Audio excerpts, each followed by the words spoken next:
Alain Weinstein, bonsoir.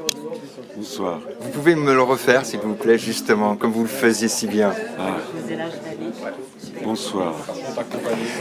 La radio, pour vous, c'était pas magnétique, c'était magique.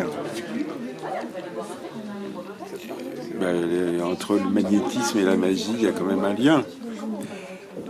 Et c'est essayer à la fois de se confronter au mystère et de le laisser complètement ouvert. Vous voyez, c'était un peu ça, le projet de Nuit Magnétique. Pour tout vous dire, je vous écoutais, je fermais la lumière et je me couchais carrément et jusqu'à minuit, vous m'emmeniez comme ça sur des horizons pas possibles. Et c'est vous qui m'avez donné envie de la radio. Il y a une dimension de rêve aussi dans le magnétisme. On est encore éveillé, on écoute la radio et on a l'impression d'être dans un rêve.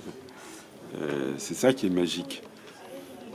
Quelquefois, parce que toutes les émissions ne faisaient pas rêver, loin de là, parce qu'il y avait des émissions qui étaient en prise directe sur le réel le plus rugueux qui soit. Et à ce moment-là, on n'était pas dans un rêve, on était plutôt dans un cauchemar, mais qui était le cauchemar de la réalité, justement. Parce que c'est souvent sous l'angle du cauchemar qu'elle se présente à nous, la réalité. Cette réalité, vous cherchez justement à la rendre à la limite surréelle, mais sans pour autant tomber dans l'excès des médias d'aujourd'hui. C'était le poète qui parlait. Surréel, je ne sais pas.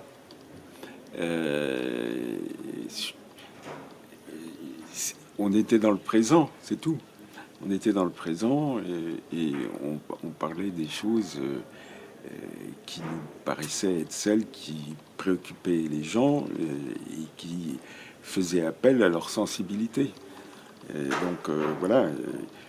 Mais avec des mots, produire des images. Oui, avec des mots, produire des images, mais pas seulement des mots, des silences aussi, des sons de toutes sortes, pris dans le réel, des bruits de rue, des rumeurs, des chuchotements et des voix qui, indépendamment de ce qu'elles nous disent, ont leur propre histoire.